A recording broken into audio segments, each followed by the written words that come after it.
یه نگاهی به آپدیت دوره جلوه‌های ویژه بندازیم.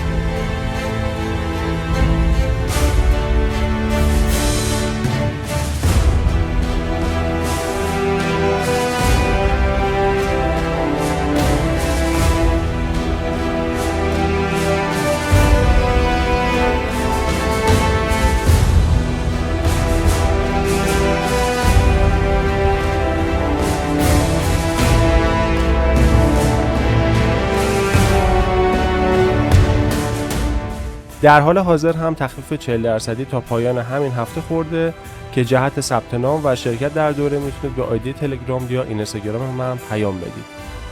خب ترکینگ حرفه‌ای فیلم با استفاده از نرم افزار سینت آیز رو به دوره اضافه کردم که هر صحنه رو بتونید باهاش ترکینگ اصولی رو انجام بدید که کامل استفاده از ابزارهای سینت آیز رو توضیح دادم.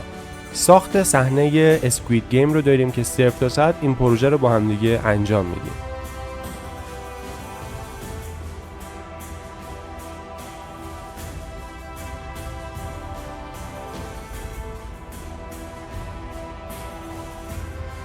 و ترانسفورمر ماشین، تغییر شکل دهنده ماشین با استفاده از افکت نانو تکنولوژی و سرهم شدن قطعات خودرو، این هم بخش از پروژه‌ای هست که توی دوره یاد میگیریم. خب نگاهی به فصل‌های گذشته، جلسات گذشته مروری داشته باشیم. تمرکز اصلی دوره روی ارائه محصولات و تبلیغات، انیمیشن و فیزیک که البته مباحث همچون انفجار، آتش و موضوعات روز هم در آموزش‌ها قرار دادم. یکی از مهمترین و ضروری‌ترین مقدمات یادگیری با جلوه‌های ویژه ترکینگ صحنه است که ما تو این دوره با 4 تا نرم افزار که بلندر، افتر افکت، پی اف ترک و سینت آیز ترکینگ فیلم رو گام به گام یاد میگیریم. خب خیلی از مدرسین هستن که بابت هر صحنه، هر پروژه میان جدا جدا پکیج تهیه میکنن و اون رو به فروش میرسونن. شما با یک بار ثبت نام توی دوره میتونید تمامی آپدیت های پروژه محور رو در اختیار داشته باشید. در حال حاضر هم 30 ساعت آموزش ضبط شده که شامل دوره جلوه‌های ویژه و جامع هست و در آینده هم کلی آپدیت خفن اضافه میشه. یه نکته هم راجع به نحوه دیدن آموزش هم بهتون بگم که داخل نرم افزار اسپات پلیر قابل تماشاست. بعد از ثبت نام به شما کد لایسنس داده میشه که شما میتونید این آموزش ها رو تماشا کنید. هر موقعی هم نیاز داشتید که ویندوزتون رو عوض کنید یا دستگاهتون رو تغییر بدید، مثلا از ویندوز بپرید روی اندروید یا برعکس، مشکلی نداره، اینو به من پیام میدید که براتون درستش کنم. با پشتیبانی کامل توی تلگرام میتونید با من در ارتباط باشید و ایرادی مشکلی بود میتونید پروژه‌هاتون رو برای من بفرستید، من اون رو چک میکنم. نمونه کارهایی که هنرجویان توی دوره من شرکت کردن رو میتونید توی کانال تلگرام ببینید.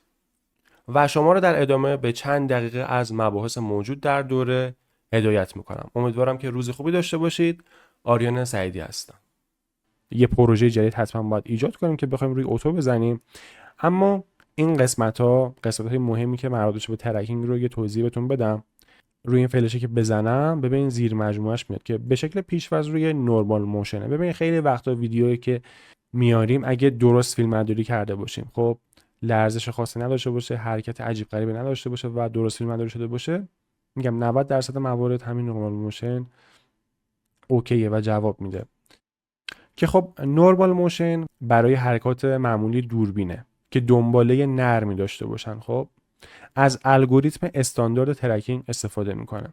گزینه اول کرش پن که اتفاقا من یه ویدیو دارم که یهو مثلا دوربین روی خودمه، خب یهو میره سمت چپ، یعنی یه جهش بزرگی ما داریم. خب که من اومدم اول با همین نورمال موشن استفاده کردم، جواب نداد و اومدم اینو به کرش پن تغییرش دادم و همین روی اتو زدم، اوکی کرد، کار رو جمع کرد و دوربین رو ساخت، خیلی هم تمیز در آورد. خب این کرش پن چیه؟ ببین همونطور که از اسمش پیداست برای پن کردن. پن که می‌دونید یعنی این حرکتی که بخواد مثلا از راست به چپ یا از بالا به پایین، بهش میگن پن کردن. حالا این کرش پنی هم که آورده اضافه کرده برای حرکات سریع و ناگهانی دوربین.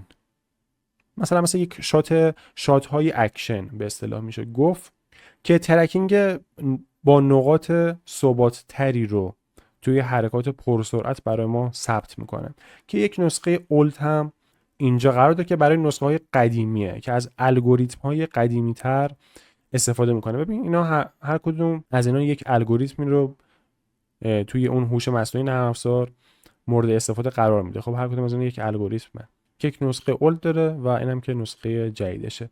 رندوم دات برای صحنه‌هایی با بافت‌های تکراری یا الگوهای نامنظم، مثلا مثل دیوارهای آجوری یا نقاط تصادفی. خب ببین خوب دقت کنید، اگه یادتون میره یادداشت کنید. رندوم دات برای صحنه‌هایی که بافت‌های تکراری دارن و مثلا نرم افزار خوب نمیتونه تشخیص بده، مثلا یک نقطه روی زمین هست واقعا نمیشه اون نقاط رو به خوبی بتونه پیدا کنه، مثلا بذاره روی رندوم دات. الگوهای نامنظم داره، مثلا یه دیوار آجوری که وجود داره اینا رو میتونه، یا نقاط تصادفی که وجود داره که بخواد تمرکز بر تشخیص نقاط منحصر به فرد در بافت‌های پیچیده رو داشته باشه. بهترین تعریفی هستش که میتونم بهتون بگم، که خب بهتر که اینا رو من کلا توی مثال‌ها توضیح بدم، اینجوری دیگه خاطر ذهن میمونه. ولی خب یه توصیفی هر کدوم از این ابزارهایی که اینجا هست، الگوریتمایی که اینجا هست بدم، خیلی خوبه که اول یک توصیفی راجبشون بگم که شما یک ذهنیتی، یک آشنایی راجبش داشته باشین.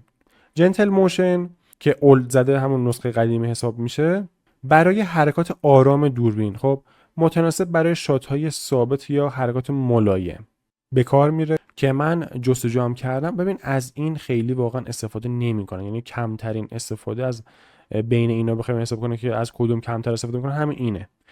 چرا؟ چون همین نورمال موشن همین کار رو انجام میده. این برای مثلا دوربین روی سه‌پایه اینا باشه اوکیه، که همین البته فرقی نمیکنه، همین نورمال موشن میگم بیشتر موارد 80% 90% همین جواب کار ما رو میده. خب نورمال موشن هم که بهتون گفتم اون حالت پیشورزش، حالت استاندارد موشن که بخواد ترکینگ رو پیدا کنه. و گزینه آخر که همونطوری که از اسمش پیداست، جزئیات کم. ببین برای صحنه هایی که جزئیات کمی دارن، مثلا مثل سطوح صاف، خب یک سطحی که صاف باشه، یک نواخت باشه، یا مثلا نورپردازی یک نواختی رو داشته باشه، میتونید از این استفاده کنید که باعث افزایش حساسیت نقاط ترک برای تشخیص نقاط کم کنتراسته. خب این گزینه هم خیلی خوب به کار میره، از این هم میتونیم خیلی زیاد استفاده کنیم. پس یکم که همون نورمال موشن. ببین در قدم اول شما از همین نورمال موشن استفاده میکنید. اگه جواب نداد، مثلا حرکت پن خیلی زیادی داشتید، حرکت اکشن داشتید، از این. و برای جاهایی که مثلا گفتم جزئیاتی که خیلی بشه، مثلا همینجا این قسمتی که شنیه، خب ما میایم روی همین لا دیتیل میتونیم بذاریم و این قسمت رو برای ما در بیاره. خب باز حالا بستگی داره ببینیم چه جوری در میاد، چون یه سری جاها نتونه خوب در بیاره، بعد خودمون بیایم و از همین بخش ترکری که اینجا وجود داره خودمون دستی نقاط ترک رو بذاریم، که اصلا کار سختی هم نیست، فقط حوصله میخواد بچه، حوصله و دقت. نقاط رو مشخص میکنید و باهاش دونه دونه پیش میرید، که قبلا هم گفتم حداقل 8 نقاط ترک باید داشته باشیم توی صحنه دیگه. حالا استانداردش همون 16 تا و 8 بره بالاتر 32 تا 64 تا دیگه. حالا نمیگم حالا حتما توی نقاط، یعنی بخوایم خودمون دستی انجام بدیم بخوایم 50 تا نقطه رو بذاریم، ولی خب دیگه حداقل 8 تا رو دیگه باید بذاریم حداقلش.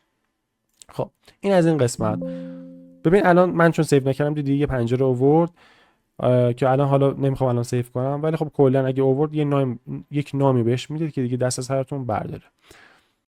قسمت بعدی که روی این فلش من زدم که به شکل پیش‌فرض روی همین اولی هم قرار داره، این هم بچه‌ها برای متناسب با صحنه‌های با جزئیات کمه، مثلا یک دیوار صاف، سطوح یک دست، خب با نورپردازی یک نواخت، از الگوریتم‌های سنتی غیر شبکه عصبی برای تشخیص نقاط ترک استفاده میکنه. حساسیت بالاتر برای شناسایی نقاط در محیط‌های کم کنتراست مورد استفاده قرار میگیره. خب که خود نرم افزار به شکل پیش‌فرض روی همین گذاشته و خیلی هم عالیه، یعنی روی همین بذارید نتیجه خیلی عالی رو براتون رقم میزنه. ببین اینو شما بعضی مواقع میای تغییر میدی، خب اما این قسمت رو خیلی کم پیش میاد بخوای تغییر بده. خب معمولا اینو تغییر میدن، ولی خب اینو دیگه تغییر نمیدن، یعنی روی همین گزینه اول عالیه. خب چکربورد یا الگوی شطرنجی برای صحنه‌هایی که خب طبق اسمی که داره، یعنی اینو ترجمه کنه شطرنجی، برای صحنه‌های با الگوهای شطرنجی مثل کالیبراسیون دوربین یا مارکرهای مصنوعی. البته خب گفتم بیشتر این به کار میاد، ولی خب بستگی به پروژه های شما هم داره. ممکنه که همین این گزینه هم خیلی میتونه به کار بیاد. یعنی الان یادم افتاد، چون البته خودم بیشتر با این همین کار میکنم. ببین الان بهتون میگم چرا. ببین بچه‌ها، الان یادم افتاد یه سری توی این پرده سبز دیدید از این مارکرها میذارن اینجوریه. خب اینا روی همون چکربورد که بذاری اون الگوریتمش الگوشو میاد اینا رو به خوبی تشخیص میده. ببین میگم بستگی داره شما اگه یه همچین مثلا استودیویی باشه، آره روی این بذاری که الان باز نکرد کامل، این فکر کنم فیلترش یکم باید روشن باشه که این عکس الان تار آورده. آره اینو پس این نکته هم دقت داشته باشید. ببین اینا رو البته باز یه سری تنظیمات دیگه داره که جلوتر بهتون میگم که بخواد نقاط رو خودش تشخیص بده، ولی خب اینجا هم طبق چیزی که من تحقیق کردم برای همین نرم افزار سینت آیز این چکربورد برای اینه. خب الان آره یادم افتاد. ببین این الگوهایی که میگه، کلا هر الگویی که بخواد اینجوری باشه رو میتونه اوکی کنه براتون. که بقیه‌اش هم این لارج، میدیوم اریا و اسمال اریا باز هم مربوط میشه به همون تشخیص الگوها که میتونه یک الگوی شطرنجی باشه، میتونه لوگو باشه، یا هر جسمی، هر آبجکتی بخواد توی محدوده لارج باشه، توی نقطه میدیوم باشه یا اسمال باشه.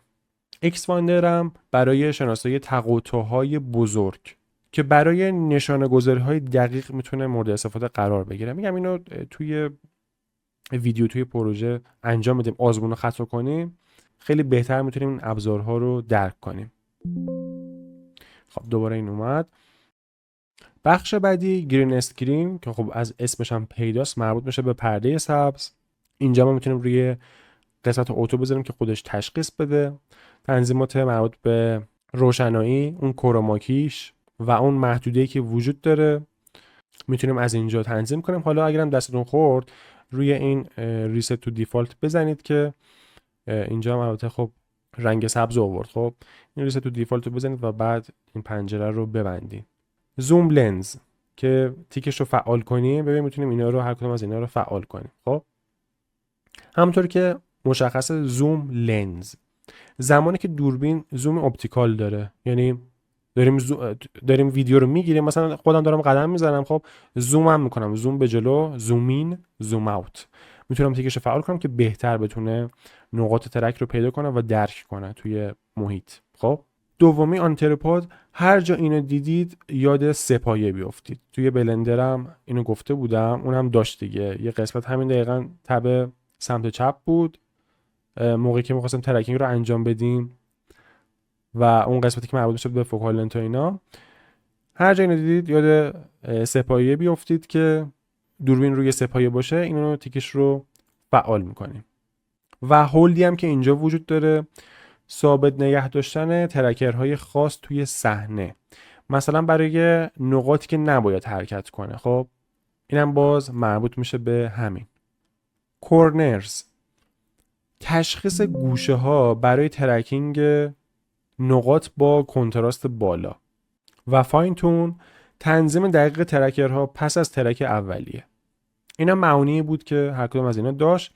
ران اوتو ترکر فقط میاد ترکینگ رو انجام میده و سالوی هم که اینجا داره، حالا بعدا میتونیم سالو رو بزنیم که بخواد دوربین رو شناسایی کنه.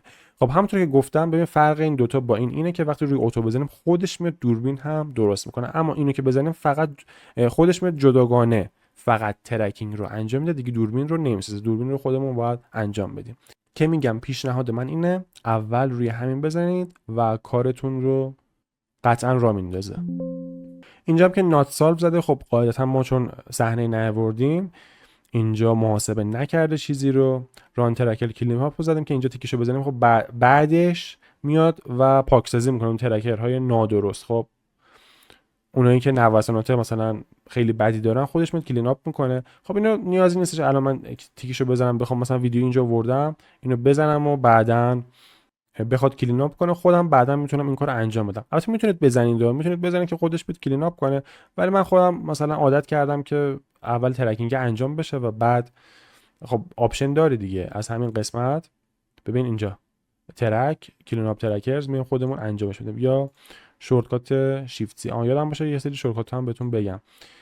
خب اینم که به شکل پیش‌فرض ران اتو پلیس، یعنی قرارگیری جایگاه درست خودکار ترکرها در فضای سه‌بعدی. اینکه قطعاً باید خب تیکش فعال باشه که خودش هم به شکل پیش‌فرض فعال هست. اینم همونه مربوط بشه به قرار دادن البته خب قرار دادن دسته ترکرها در صحنه سه‌بعدی و کوردز تنظیم سیستم مختصات. اینجا هم باز لنز ورک فلو رو داریم که ابزارهای مربوط به کالیبراسیون لنزه. ببین آن دیستورت اینجا داریم برای لنز دوربین، که البته ما میتونیم بعداً یه سری کارا رو راجع به لنز انجام بدیم. و اینجا هم که یه دونه سیف سکونس زده برای انتقال به این سکانس به نرم افزارهای دیگه. ببین تمام چیزایی که اینجا وجود داره توصیفش که یک پریویوی کلی ازش داشته باشید اینه.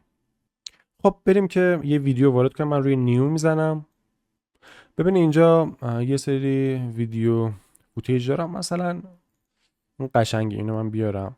خب اینو که ببین میزنم، این مشخصات مربوط به ویدیوسا یه پنجره باز میشه که خب مربوط میشه به 8 بیت 16 بیت عمق رنگی کار که همین روی کلا این قسمت ببین روی همین پیش‌فرض خودش اوکیه، چون تنظیمات یعنی مشخصات اون ویدیویی هستش که قراره وارد کنه. ببین 460 فریم مجموعاً، خب 30 فریم. قبلا هم بهتون گفتم خیلی دقت کنید چند فریمه. اینجا خودش خب اوکی میاره دیگه، یعنی مثلا اگه 24 فریم بود روی همین اتوماتیک روی 24 فریم آورده بود، روی 30.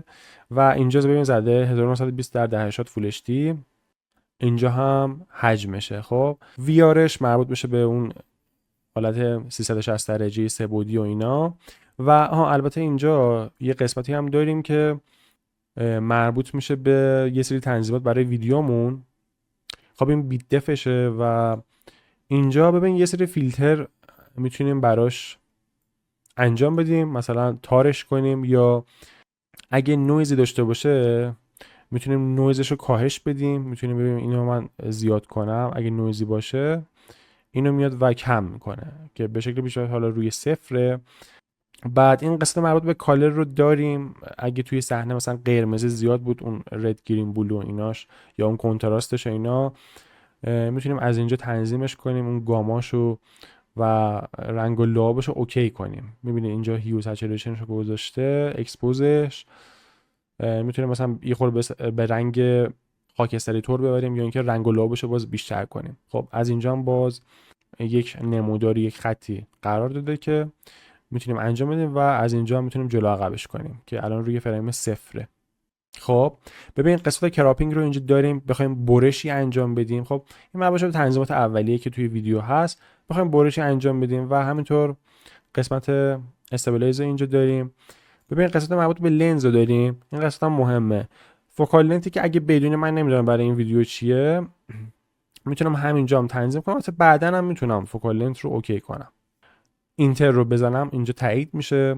اینجا هم سنسورشه، باز تنظیمات پیشرفته تر رو موقعی که اون اتو رو میزنیم و اینا، مثلا یه بار اتو ترکینگ رو انجام میدیم، سالو هم انجام شده، دوربینم ساخته شده، باز میتونیم ویرش بدیم، مثلا اشکالی نداره، اون ریفاین رو که بزنیم انجام میشه.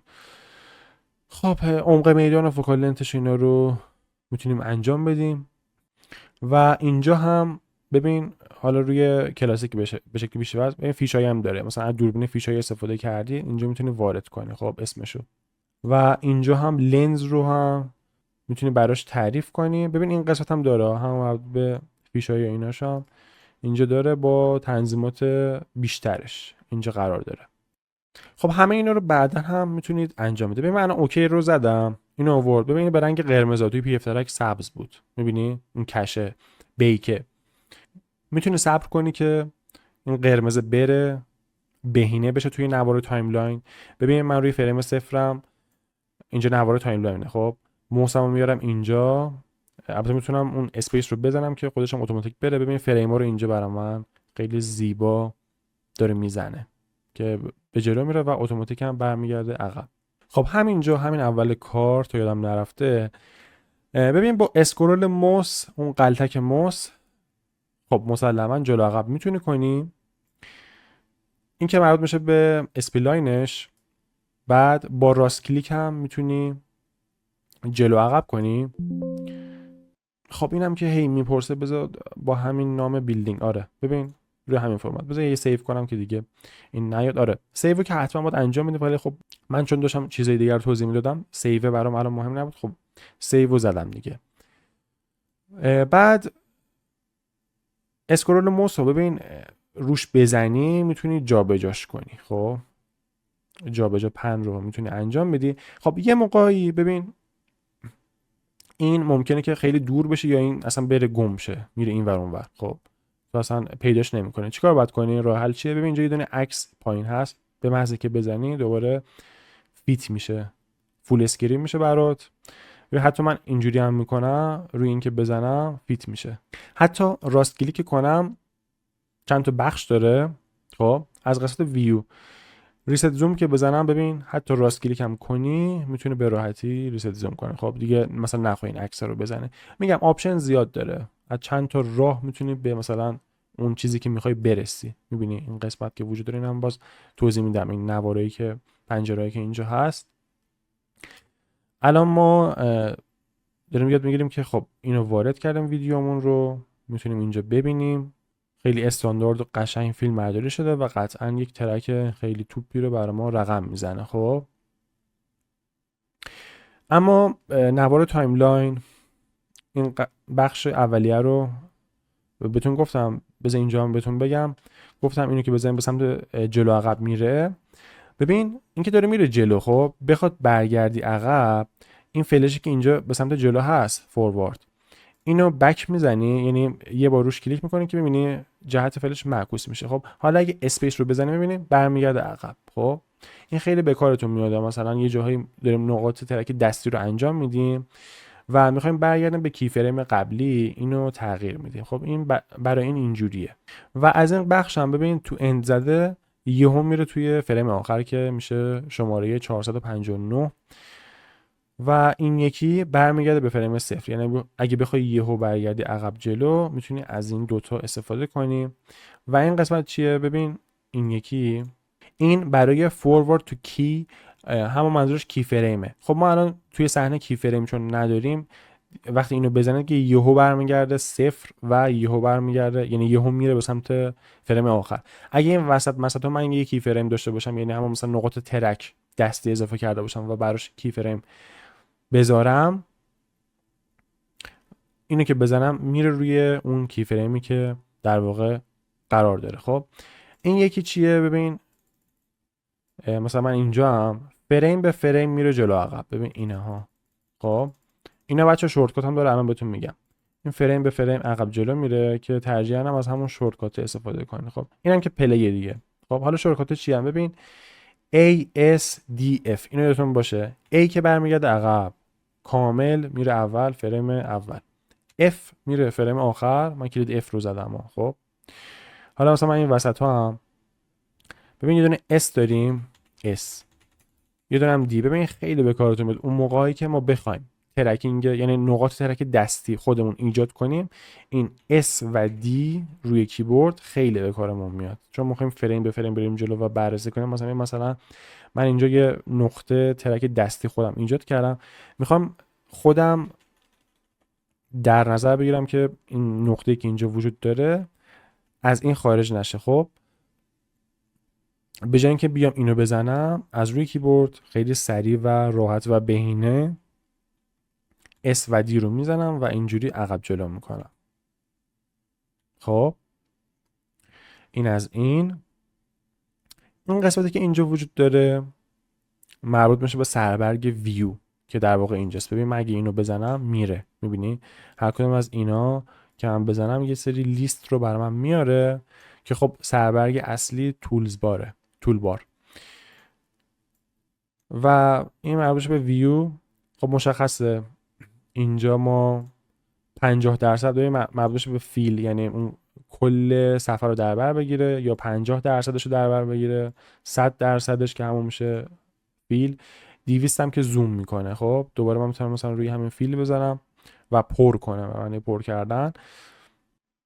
اینجا ما یه دونه فالو 2D و فالو 3D داریم که مربوط میشه به کامرامون، که البته خب موقعی که ما اون ترکرها رو اوکی کردیم توی فضای 3 بعدی، ببین زده 3D لوکیشن. خب ما باید اول دوربین رو، یعنی من این اوتو رو بزنم و که بخواد دنبال کنه اون موقعیت 3D یا موقعیت 2D رو، خب که بیشتر همون موقعیت 3D برای ما حائز اهمیته. و قسمت گاما رو اینجا داریم که خب مربوط میشه به همون نور و رنگ و اینا دیگه. ببین روی رد، گرین و بلو که بزنم، خب آره یه سری جاها مثلا روی RGB باشه، مثلا نقاط ترک اگه بذارمش روی گرین ممکنه که اینجا رو بهتر ببین. توی همه موارد نه، ممکنه که توی یه سری صحنه ها اون حالت سیاه‌سفید که به وجود میاد، نقاط ترک اینجاها رو بهتر بتونه ببینه، تشخیص بده. خب پس روی RGB که باشه خب قاعدتا تشخیص میده، ولی خب یه جاهایی هم ما کانال رو مثلا تغییر میدیم، کانال بلو رو میذاریم و میتونیم براش در نظر بگیریم که روتو ماسک اینجا داریم که بعدن اون حالت اسپلاین ماسکی که بخوایم، همون توی اون سوژه اسکوید گیم که داره حرکت میکنه، یه سوژه حرکتی داریم، حالا ماشین میتونه باشه، آدم میتونه باشه، هر چی. خب یه دونه اسپلاین رسم میکنیم که اون رو به عنوان ترک در نظر نگیره. اینجا مثلا من خب این قسمت رو ترکی نکنه، میام و اسپلاین انجام بدم. بذار اینا رو من جلوتر بهتون بگم دیگه، اینا رو باید توی مثال انجام بدم. اینجوری شما خسته میشید من بخوام هی همه رو اول توضیح بدم، نباید حالا همه رو هی اول توضیح بدم، باید توی مثال من بهتون توضیح بدم. اما خب این بخشی هم که اینجا وجود داره، ببین قسمت مثلا دیسپلی که اینجا هست، شو ایمیج، بذار اینو دیگه جلوتر بهتون بگم، اینو دیگه الان واقعا نباید بگم. ببینید من برمیگردم روی فریم، روی صفرم، آره لازم فکر کنم نیستم. خب روی اتو میزنم دیگه، بریم برای ترکینگ و اینا. ببین خیلی سریع انجام میده، دیدید چقدر سریع. الان پی اف ترک بود خیلی طول میکشید دیگه، یه 4-5 دقیقه طول میکشید. افتر افکت هم بود اونم باز طول میکشید. بلندر حالا باز سریعتر انجام میده، ولی خب این جالب اینجاست، این مثل بلندر داره سریع انجام میده، حتی البته از بلندر هم سریعتر، ولی دقتش خیلی بالاست. این بخشم بچه‌ها خیلی مهمه. ببین تو یادم نرفت اینم بهتون بگم، ببین روی 3.829 همین اول کار، به خاطر اینه که الان من روی یه نقطه ترک سلکت شده. ببین من به محض اینکه روی یه فضای خالی کلیک کنم، این روی 0.441 که بسیار عالیه. حالا این چیه که من همین اول به این دارم اشاره میکنم؟ یادتونه توی بلندر بهتون میگفتم که اون یه سری دامنه نوسانات داریم، ارور داریم که اون بخش سالو ارور بود، گفتم از روی عدد 1 پایین تر باشه ما ترک خیلی خوبی رو داریم.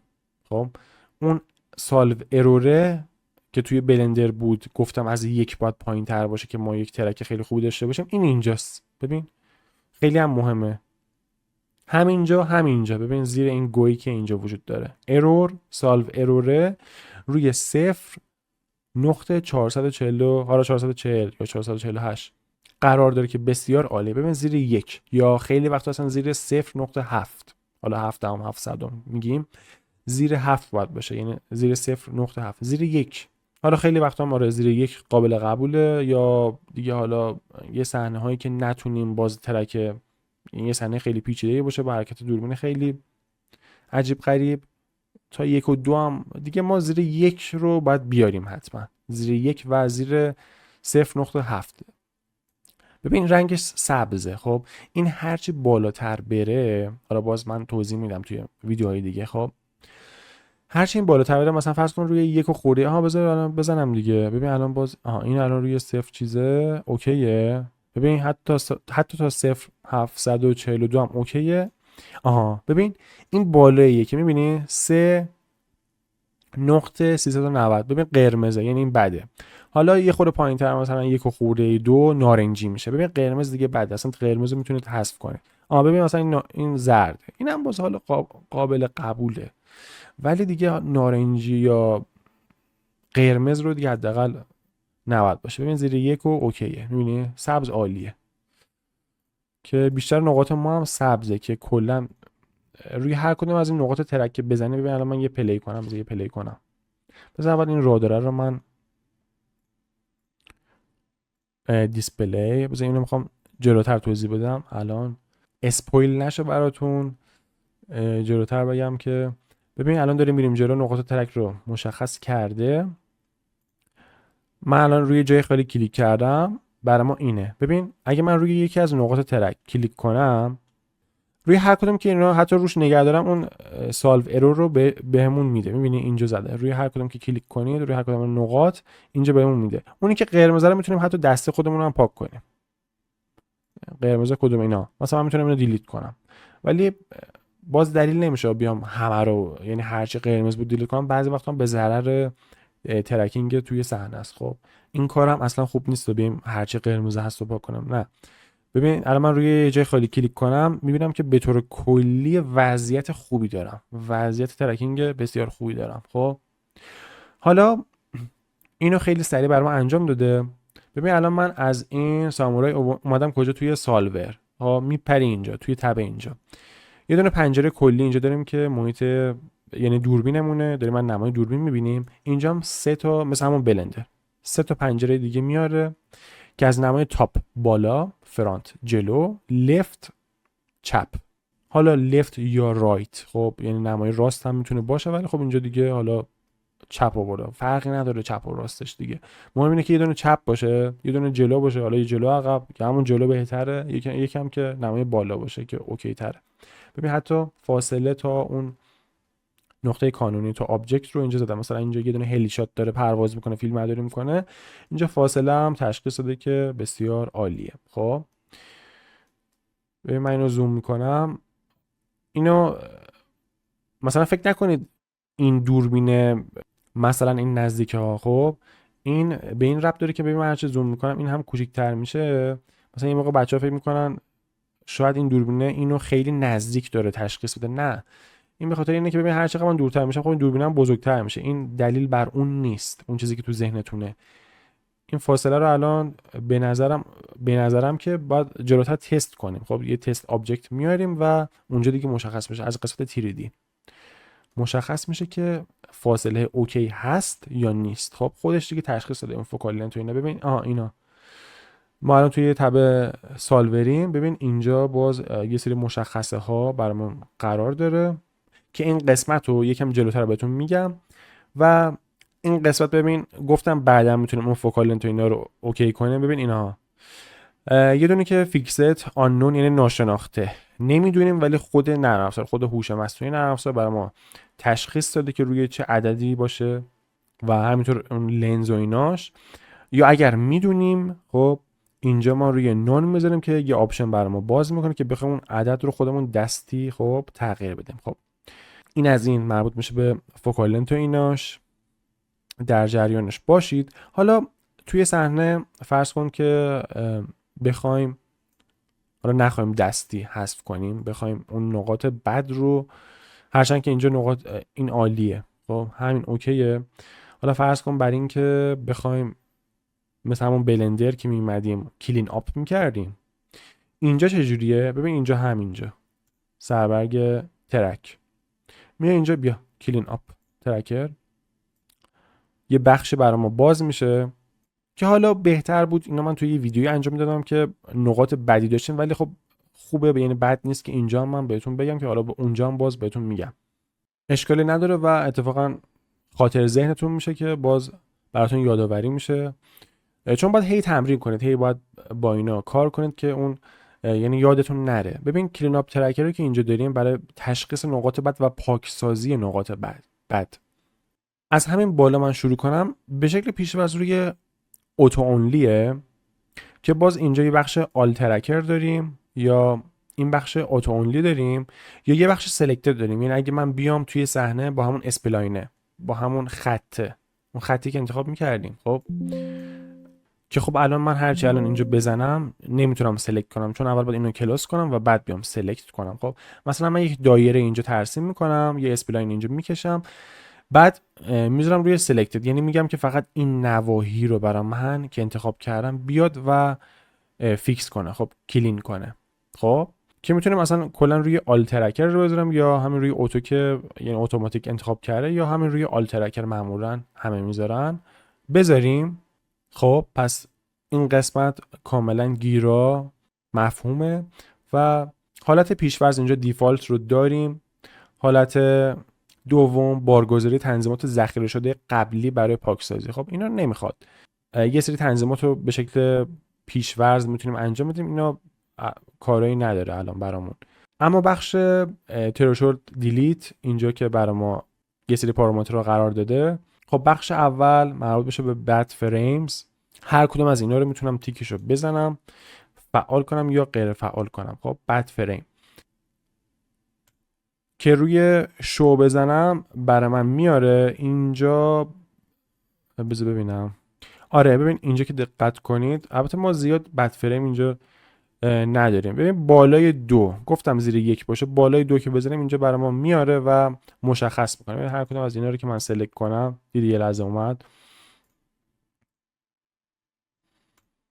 میاد و اون نقاط، ببین یکیش این بود اگه یادتون باشه، ببین به رنگ قرمزم در آورده، اونایی که بالاست که هم بچه‌ها میتونیم پاکش کنیم هم میتونیم غیر فعالش کنیم که خب همون پاکش ما میکنیم. خب ببین من دوباره روی سلکت بزنم، میبینی یکی که اینجا بود گفتم 3 خورده ای، اون هم داره برای ما میاره. ببین که چند تا چیز داره که اینجا برای ما میاره.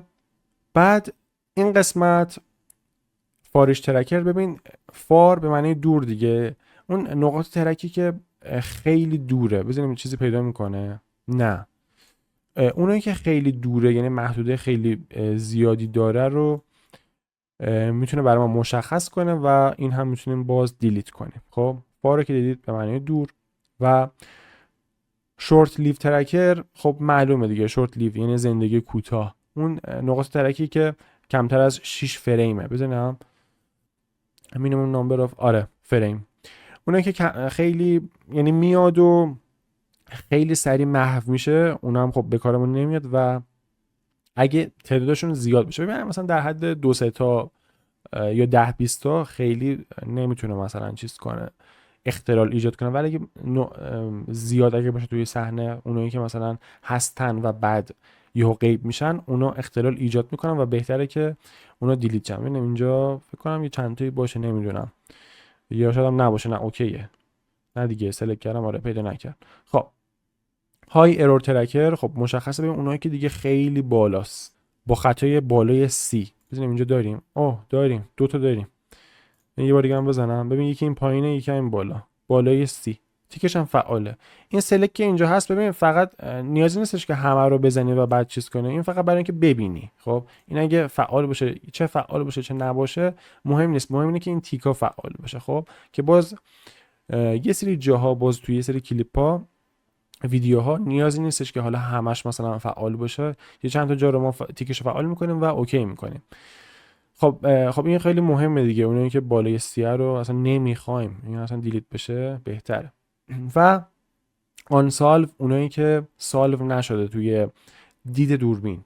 و در آخر یه دونم کلر آل بلیپس رو داریم که باز من راجع به این، حالا اینجا هم تیکش فعاله، توی قسمت فیچرز ویژگی ها بهتون میگم که بر اساس پیکسلا میاد کلی نقاط ترک رو خودش انتخاب میکنه و اون نقاط پیکسلی خوب رو میکشه بیرون. خب اینو من جلوتر میتونم راجبش توضیح بدم. و اینم که اینجاست خب مربوط میشه به اون فریمی که ما روش قرار داریم که روی فیکس من بزنم میاد و فیکس میکنه دیگه کارمون رو. ببین الان من اونو زدم، الان تغییر اینجا نیست، درسته؟ اینو که گفتم بهتون بعدم میخوام بهتون بگم. اینو شما میاد از این قسمتی که اتوماتیک هست میذارید روی ریفاین، چون ما یه سری تغییرات انجام دادیم که خب یه سری نقاط ترک قراره پاک بشن که پاک شدن، اما توی دوربین منتقل نشدن. خب این دیتاهایی که الان انجام دادیم، خب یعنی کلین اپ ترکر باید به دوربین انتقال داده بشه. پس میام روی ریفاین میزنم و بعد روی گم میزنیم، بزنیم چی شد. نه اوکیه. آره الان ببین از 0400 شد 0323. آره دیگه اوکی شد 0.323. آره که بسیار عالیه. حتی میتونیم کمترش هم باز کنیم. ولی خب یه موقع‌هایی هم من امتحان کردم، میگم باز یه سری تیکاشو باید دقت کنیم دیگه، بستگی به صحنه‌مون داره. یه موقعی به جای اینکه بهترشه میاد و بدترش میکنه. باز این بستگی به ویدیومون داره. الان عالی، ببین هر چی این به صفر نزدیکتر بشه دیگه عالیه. الان دیگه واقعا فوق العاده است. این قسمت کلین آپ ترکر میایید و انتخاب میکنید، میتونید این اعداد ارقامش هم کم و زیاد کنید و در نهایت فیکس رو بزنید. ببین بعد از اینکه فیکس کردید، باز دارم میگم که یادتون نره فیکس رو که زدی اتفاقی نمیفته، اینو تغییر میده به از اتوماتیک تغییر میده به ریفاین و بعد گزینه گو رو میزنه که باز به دوربین اون دیتا ها انتقال داده بشه و دوربین باز تشخیص بده و بشناسه اینجا اعمال بشه. ببین زمانی که اینجا اعمال بشه شما میفهمی. روی صفحه ببین من چند بار روی صفحه خالی کلیک میکنم جایی که ترک نیست، قاطی نکنی اینها. ببین روی صفحه جای خالی کلیک میکنی که ببینی اینو. مثلا یهو دستت اشتباه میخوره مثلا روی این 0450 میبینی روی هر کدوم از اینو که بزنی ببین فرق داره، اون چیز اصلیه نیست تا اینجا داری میبینی. البته خب اینو که باید از اینجا ببینی، ببین اون چیز کلی رو دارم میگم، یعنی اون سالو ارور کلی رو دارم بهتون میگم، چون خیلی از بچه‌ها اینجا رو فقط در نظر میگیرن و اینجا رو نمیبینن. ببین اون کلیه اینجاست، چیز کلیه. من هر چی هم اینجا کلیک کنم این داره اینجا داره به من نقاط ترک رو به من نشون میده، اون سالو ارور هر کدوم از نقاط ترک رو که سالو ارور خاص خودشو داره. اما اون چیز کلی اینجاست، دقت کنید. اگه من جای خالی کلیک کنم میاد اینجا، ببینی؟ ولی به محض که روی هر کدوم از این نقاط ترک کلیک کرده باشم ببین هر کدوم رو به من اینو نشون میده. یعنی میخوام بگم که قاطی نکنید و دوباره بیاد کلین آپ کنید و شما اولویتتون اینجا باشه برای چیز اصلیه. خب این یادتون باشه. خب این هم از این قسمت رو میخواستم بهتون بگم. اینجا ببین من دارم اینو پلی میکنم، میخوام باز مطمئن بشم که نقاط ترک خوبی رو دارم. یکیش راداره. ببین روی رادار میزنم این حالت دایره دایره میشه. خب اگه نقطه ترک، البته خب ما الان کلین آپ کردیم دیگه، اون نقاط ترک بده، مثلا اونی که سی بود، خب اون اگه سی همچنان اینجا بود که الان البته پاک شده، اگه اینجا بود فرض کن الان اینجا بود، این دایره قرمزه یهو زیاد میشد. ببین هر چقدر این دایره زیاد باشه، مثلا ببین این زیاده، ببین چون روی یک و خورده ایه، درسته؟ ولی مثلا ببین این کمه. چرا؟ چون من الان روش کلیک کردم، ببین روی 0.361 پس اون عین نبضه، ببین داره نبض میزنه. هر چی بیشتر باشه یعنی بده. یه موقعی مثلا میبینی که خیلی داره زیاد میزنه، این خیلی خوبه بچه رادار رو فعال کنید. ببین من اگه اینجا من فعال کنم ببین مثلا اینو میبینی زیاده 1.600، درسته؟ یهو دیدی چقدر زیاد شد. ببین ها، ببین چقدر زیاد شده نسبت به بقیه. آره بوده اینقدر زیاد میشه دایره. میگم باید ویدیوشو بیارم، مثلا یه ویدیو بیاریم که اصلا ارور خیلی عمدی، اصلا ارور خیلی بالایی داشته باشه که ببینیم اونو. این میبینید چقدر این نسبت به پی اف ترک و اون افتر افکت و حتی بلندر یه سری اصلا قابلیت های خیلی باحالی داره. اصلا سریع میتونی یه سری چیزا رو پیدا کنی که اصلا یک ترک خیلی تمیزی رو داشته باشی. خب مثلا یکی از آپشناش اینه، میتونی اینجا حالت رادار دیگه، اون اینجوری هی میزنه بیلیپ بیلیپ میزنه، اینا رو میتونی ببینی تشخیص بدی. حتی اگه از اینجا چیزی پاک نشده میتونی خودت بیای دستی پاک کنی که دوباره بیای ریفاین کنی و گو بزنی و این حتی بیاد پایین‌تر. این هم بهتون بگم که بدونید. بعد یه چیزی که داره مثلا این شوم ایمیج رو من پاک بزنم بره که ویدیو بره، ببین از اینجا بخوای این رادار رو بهتر ببینی میتونی این شوم ایمیج رو موقتا بزنی بره که ویدیوت بره، یعنی موقتا نبینی که بتونی این رو دقیق تر ببینی، اون راداری که اینجا وجود داره. ببین کلی آپشن برای ما قرار داره، میتونیم ازش استفاده کنیم. خب و اما باز میتونیم اینو بزنیم و بره. ببین دستتون خورد به این ضرب داره، این دیسپلیس رو میزنید میاد. اگه حتی دستتون خورد به این، اصلا این هم خورد، ببین اصلا همه چی رفت. راست کلیک میکنید و این قسمتی که مربوط به ویو، این قسمت مربوط به تول بار، خب اینا میاری هر کدوم از اینایی که رفته رو میاری کامل اینجا. ببین یه دونم که ویو اینجا زدم ضرب درشو. خب پس دستتون خورد ضرب در رفت، راست کلیک میکنه ببین اینجا میاری دوباره مثلا اینجا خورده. خب اینا من میزنم اینجا، میتونم بیارم. سلکشن هم که اینجا دارم، ببین اینم باز میزنم میارم. خب اینم باز چیزای مختلف دیگهش. خب الان من ترکینگ رو انجام دادم، سالو ارور هم اینجا دارم میبینم که خیلی عالیه، سبزه. حالا میخوام مطمئن بشم دیگه. خب اون فاصله دوربینه، ببین اینا یه نمای تاپ دارم از بالا دارم میبینم، یه نمای فرانت دارم. ببین بذار جلو عقب کنم، میبینی این دوربینه داره از من الان پشت دوربینم، یکم که از چپ دارم میبینم. این فاصله رو میخوام باز مطمئن بشم. اوکی، میام تو قسمت تیریدی اینجا، ببین تب عوض شده. کجا بودم؟ سالور بودم، میام تیریدی. خب روی این کلیک کردم، ببین این بخشو من دارم. اوکی، اینجا مثل پی اف ترک که میمدیم یه دونه قارچ یا گاو میوردیم، یا توی بلندر میخوام یک آبجکت سه‌بعدی بیارم. ببین یه دونه باکس داره، همون کیوبه، چیزای مختلف داره، اسفیر داره، کره داره، دیسک داره، مثلث و اینجور چیزا رو داره. یه چیز خیلی باحال داره و یعنی دو تا چیز خیلی پرکاربردی که ماتریکسه، که برای صحنه هایی که ما حرکت دوربین رو به جلو، مثلا فرض کن این هلیکشاته اینجوری نمیچرخه. خب فرض کن که میره جلو، خب از این ساختمون رد میشه، مثلا یه چند دور میزنه و اینا، میام از ماتریکس استفاده میکنیم برای اینکه بدونیم که اون موقعیت ترکینگا اوکیه. و یکی دیگه این قسمت ارسلینگ، اینو که من بزنم همون برای انسانه. خب یه مدل سه‌بعدی انسان. ببین چه جوری میاد. من به محض اینکه روی این کلیک میکنم این برای من فعال میشه. ببین این قسمت که به شکل این شبیه چوب دستی جادوگران هست، خب که اگه باز دستون خورد دوباره روش بزنید که فعال بشه. خب میام مثلا نمای تاپ خوبه، یکی از این نقاط ترک مثلا این، ببین هر کدوم از اینجا که دارم سلکت میکنم اینجا دارم میبینم که کجاست. بذار ببینم.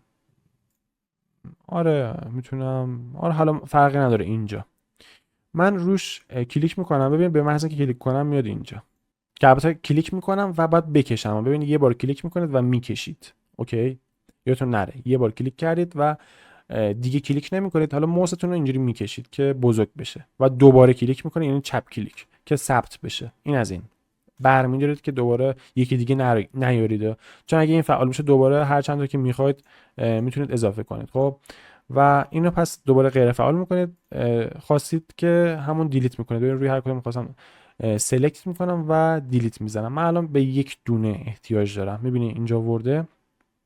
و اینکه کجا قرار بگیره گفتم اول روی یکی از این نقاط ترک میتونی کلیک کنید که مشخص بشه، حالا چه از این نما چه نمای تاپ.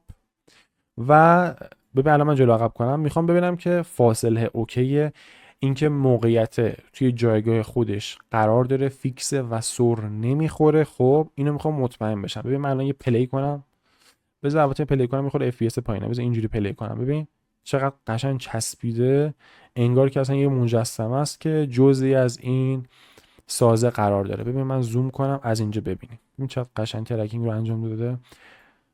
نه تو پی اف ترک نه تو افتر افکت بخوایم به این زیبایی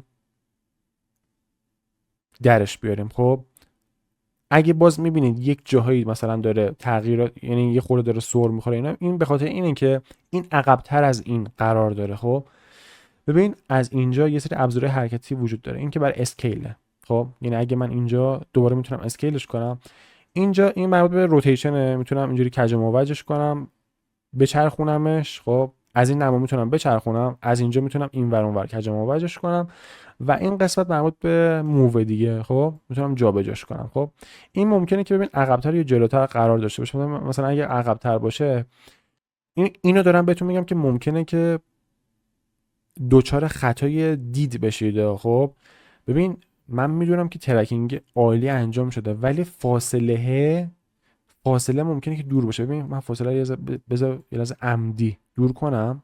خب مثلا تو فکر میکنی که اینو میخوای جلوی این ساختمون بیاری، این سازه، این هتل بیاری، ولی نمیدونی که آقا این اصلا پشتمونه. ببین این هتل، کل این سازه‌ای که داریم میبینیم اینجاست، میبینی این سبزا رو، کل این نما، این نقش و نمایی که داریم میبینیم اینهاش اینه. ببین اینه، من الان دارم روی اینو کلیک میکنم، ببینی این قسمت داره برای من نمایان میشه. اما این مجسمه حالا آدم بخوام بگم این پشتشه، ولی تو مثلا شاید فکر کنی این جلوشه، بعد میای عقب جلو میکنی، بعد میبینی شاید داره سر میخوره. میبینی با خودت میگی که نکنه ترکینگ درستی انجام ندادم. نه، این به خاطر اینه که شما باید اینو بیاری جلو. بیا من میارم اینو جلو، حالا ببین، بیا چسبید. میبینی انگار که این بالا درخت رو میبینه. ببین واسه اینها چسبیده بهش. پس اینو قاطی نکنید بچه‌ها. این نقاط ترکی که ما اینجا میاریم اصلا دلیلش اینه که بخواد تشخیص بده و دقیقا روی این آبجکت ها قرار بگیره. الان خیلی قشنگ تونسته این رو برای ما در بیاره.